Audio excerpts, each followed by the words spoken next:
quais são os outros agentes que também causam parasitoses intestinais e que são importantes problemas de saúde pública. Então, quais são as outras doenças que também podem causar aí sintomas do trato gastrointestinal? Então, agora a gente fala aqui sobre os helmintos que também são parasitas e são importantes agentes aí de parasitoses intestinais. Então, vamos conhecer um pouquinho das características desses helmintos. Vamos lá. Então, quando a gente fala de helminto, o helminto, ele é aí um organismo pluricelular, então ele é constituído por mais de um tipo de célula e que se reproduzem de forma aí sexuada, tá? Então, quando a gente fala de helminto, nós estamos nos referindo aos vermes que são parasíticos, tá? Então, nós temos dois filos que apresentam aí importância médica pelas doenças que eles causam no homem, tá? Então, nós temos aqui os asquelmintos, porque ele é chamado de asquelminto. Asquelminto tem como característica ser um verme cilíndrico, então ele vai apresentar a forma do quê? De um cilindro, tá? E os platelmintos, que são os vermes achatados, então apresentam aí uma forma de fita, como é o caso da tênia, tá certo? E então, durante algum estágio da vida, eles apresentam um tamanho microscópico. Qual é esse tamanho microscópico? É o tamanho de ovo, tá? Então, basicamente, os estágios típicos da vida dos helmintos são três. Nós temos três estágios, que são eles: o estágio de ovo, o estágio de larva e o estágio de verme adulto. Então, aqui são os três principais estágios, onde cada um deles serão importantes para o diagnóstico dessa parasitose. Vamos começar falando aqui sobre os asquelmintos. Então, os asquelmintos fazem parte da classe Nematoda. Lembre-se que os asquelmintos, eles são vermes cilíndricos, então vão apresentar essa forma aqui na imagem de cilíndrica, ou seja, são vermes arredondados ou cilíndricos e não apresentam segmentos, tá? Eles estão entre a maior parte das espécies, estão presentes em diversos animais. Quais são as suas características? Veja aqui, eles são alongados e também são cônicos. Tá? E não são segmentados e apresentam o quê? Apresentam aí nas suas extremidades essa característica cônica e acabam se movimentando através de um chicote. Então, apresentam esse movimento de chicote. Também apresentam como característica um sistema digestório completo, então apresentam aí uma forma de conseguir se alimentar dos nutrientes desse hospedeiro, tá? Então apresentam um sistema digestório completo e também um sistema reprodutivo sexuado desenvolvido. O que a gente vê aqui? A gente observa o verme macho e o verme fêmea, que quando acasalam, liberam os ovos, tá certo? Bom, quais são as famílias que formam aí essa classe, esse filo dos asquelmintos? Nós temos a família Ascrididae, que é o agente Ascaris lumbricoides, popularmente conhecido como lombriga, né, ou bicha, que causa o quê? Que causa a ascaridíase. Nós temos a família Oxoridae, que é o Enteróbios vermiculares, que é o que causa aquela coceira anal, aquele prurido anal. Nós temos a família Strongylidae, que é o Strongyloides estercoralis. Temos também a família Ancylostomatidae, que são ali o Ancylostoma duodenale, que é o causador do amarelão, né? Ou ali quando a gente fala a doença do Jacatatu. E também Onchocercidae, que é o agente causador da filariose ou da elefantíase. Então veja que a característica desses vermes é o quê? Principais características. São vermes cilíndricos e apresentam o quê? Apresentam um sistema reprodutivo sexuado desenvolvido. Ou seja, eu vou ter um macho, eu vou ter a fêmea, eles vão acasalar, eles vão copular e vão liberar o quê? Vão liberar os ovos. Bom, então aqui vamos falar um pouquinho sobre cada um deles, tá? Então a ascaridíase. O que é a ascaridíase? A ascaridíase é causada por um verme cilíndrico chamado de Ascaris lumbricoides, onde a fêmea é bem maior do que o macho, tá? Então veja que a fêmea, ela tem quase o dobro do tamanho do macho.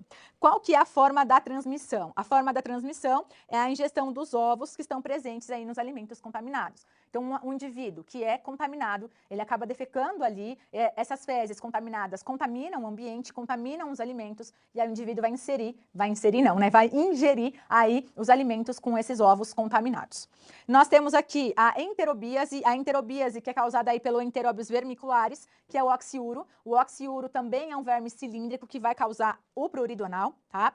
A forma de transmissão também se dá através da ingestão aí de ovos nos alimentos contaminados, porém, no exame parasitológico, a gente não coleta as fezes para observar aí esse Enteróbios vermiculares. É através do teste chamado de fita de Graham, onde na região anal é colada uma fita adesiva, essa fita adesiva é colada aí em uma lâmina para a gente observar o ovo, característico dele, no microscópio. A ancilostomíase, que é causada aí pelo ancilostoma ou também pelo necator, então são as duas formas aí da ancilostomíase, onde a transmissão se dá através da penetração das larvas migrans que estão presentes no solo, penetrando na pele.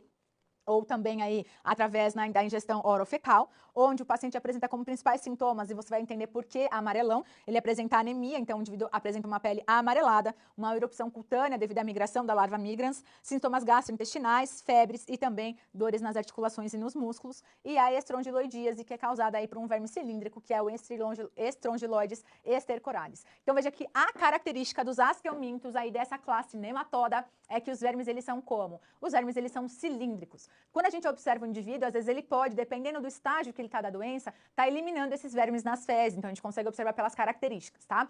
Dessa classe aqui dos nematodas, nós temos vermes muito importantes, como é o caso da ascaridíase, como é o caso da ancilostomose e também da estrongiloide, e além ali, claro, da oxioríase, que é o prurido anal, a coceira anal, que é muito presente especialmente nas crianças, quando elas estão naquela fase de andar, né, e também de engatinhar, quando tudo coloca na boca, então tira do chão, coloca na boca, então ali ela está ali muito susceptível a desenvolver esse processo infeccioso. Por isso que nas crianças nós temos como tratamento profilático ali o quê? A utilização de vermífugos, muito para eliminar aí esses vermes que podem estar contaminando aquela criança e que vão prejudicar o seu desenvolvimento. Então, voltando aqui, nós temos o quê? Nós temos o outro filo, que são os plateumintos. Quem são os plateumintos? Plateumintos não são vermes cilíndricos. Os plateumintos, eles são vermes achatados. Então, eles lembram quem? Eles lembram uma fita, tá?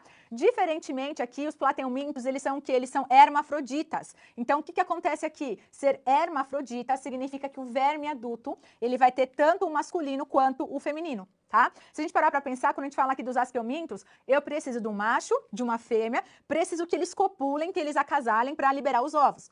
Quando nós falamos dos plateumintos, eu tenho apenas um único verme para produzir os ovos férteis, tá? Por quê? Porque justamente eu tenho tanto a fêmea quanto o macho num mesmo indivíduo, tá certo? E aí, então, aqui eles são divididos em duas classes. Quem são eles? A classe cestoda, que é a Taenia solium e a Taenia saginata, e a classe trematoda, tá? Então, quando a gente fala dos trematódeos, nós temos aí endo e ectoparasitas que vão possuir o quê? Que vão possuir ventosas, e essas ventosas vão auxiliar aí na fixação. Essa ventosa, ela vai estar na região oral e outra na região ventral, tá? Então, um exemplo é o Schistosoma mansoni, que vai causar aí a esquistossomose. Então, a exceção aqui desses plateumintos é o Schistosoma mansoni, que apresenta o sexo separado. Então, apresenta o macho e apresenta a fêmea.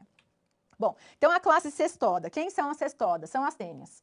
Qual que é a característica da tênia? A tênia é um verme achatado, ela parece uma fita, tá? Então veja aqui que ela parece um verme plano, tá? E em cada uma aí vai formando o quê? Ela vai sendo dividida em proglotes, que são o quê? Que são segmentos, tá certo? Então aqui a tênia, ela é hermafrodita e essas proglotes, elas são formadas pelo sexo masculino e pelo sexo feminino. Quando elas atingem aí um comprimento adulto, né? Então um verme adulto grande, elas apresentam quase 10 metros de comprimento. Qual que é a principal característica então da tênia? Ela é um endoparasita que vai se alimentar por difusão dos nutrientes do próprio hospedeiro. Então vai ali utilizar dos nutrientes que são digeridos pelo hospedeiro. Por quê? Porque a tênia, ela não tem aí um sistema digestivo especializado, tá? Qual que é a característica da tênia então? Elas possuem aí um corpo que é dividido em cabeça.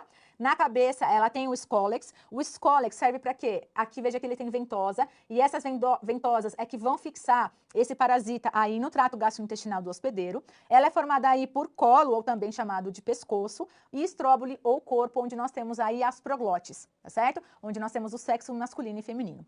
E aí, então, nós temos em cada proglote um conjunto completo de órgãos reprodutores, por isso que elas são aí hermafroditas, e por isso que localmente elas conseguem produzir os ovos. E aí nós temos o quê? Quando essas proglotes apresentam os ovos, elas são grávidas, elas são ali tênias grávidas ou maduras. Quais são os dois tipos de tênia que nós temos? A tênia saginata, essa tênia saginata aí que está contaminando especialmente a vaca. Então, quando a gente ingere uma carne de boi mal passada, nós temos aí a transmissão da tênia saginata e a tênia solium, que é transmitida pela carne de porco, por isso que nós precisamos comer carne bem passada, né? Tanto de boi quanto de vaca. Aqui nós temos o exemplo, né, aí da transmissão dessa classe da cestoda. Então veja que nós temos aí basicamente o quê? Os ovos e as proglotes, elas saem nas fezes e contaminam o ambiente. Aqui nós temos o hospedeiro definitivo, que é onde ela se reproduz, tá? Esse hospedeiro, quando ele elimina as fezes no ambiente, ele pode eliminar as fezes contendo os ovos ou contendo as proglotes grávidas. Quando as proglotes estão grávidas, os ovos acabam aí se desenvolvendo nesse próprio ambiente. As vacas, elas são infectadas pela Taenia saginata e o porco é infectado pela Taenia solium através do consumo de água e alimentos contaminados ou com os ovos ou com os próprios vermes. Os ovos acabam aí eclodindo no intestino do animal e vão se espalhando pelo organismo, vão se espalhando pelo corpo. E aí o que acontece? Essas oncosferas vão se desenvolvendo em cisticerco no músculo do animal.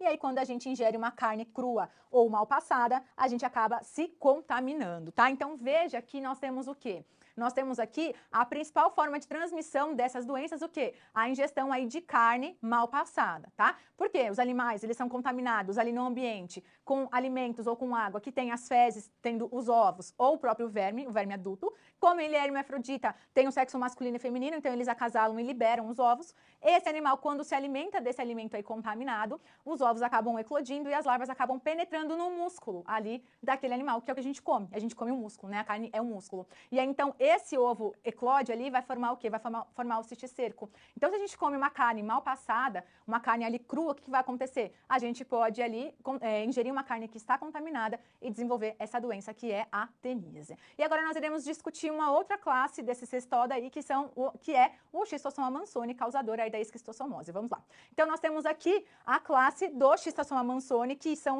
os trematodos, né? Então, a tênia é a cestoda e o Schistosoma mansoni é o trematódio, fazendo parte aí dos platelmintos, que são esses vermes achatados, né? Então, quando a gente fala aqui dos trematodos, eles também têm aí duas ventosas musculares, tá? A exceção aqui são os esquistossomas, né? Que apresentam aí o verme masculino e o verme feminino. A contaminação se dá através do quê? Se dá através aí da cercária. Então, aqui, a cercária, ela é a larva que vai estar presente aí no ambiente, na água contaminada. Ela acaba fazendo o quê? Ela acaba penetrando na pele do hospedeiro e acabam contaminando esse hospedeiro, tá? Então, após a penetração, o que acontece? Esse verme, ele vai se desenvolvendo e vai, então, atingindo aí o fígado, onde vão se maturando as formas adultas, tá? O sexo masculino e o sexo feminino. A copulação e a produção dos ovos. E aí, quando esse hospedeiro acaba defecando no ambiente, ele acaba eliminando os ovos. Esses ovos, se tiverem larvados, o que vai acontecer? Ali vai eclodir a larva desse ovo. Então, na água aí, os ovos vão liberar o miracídio.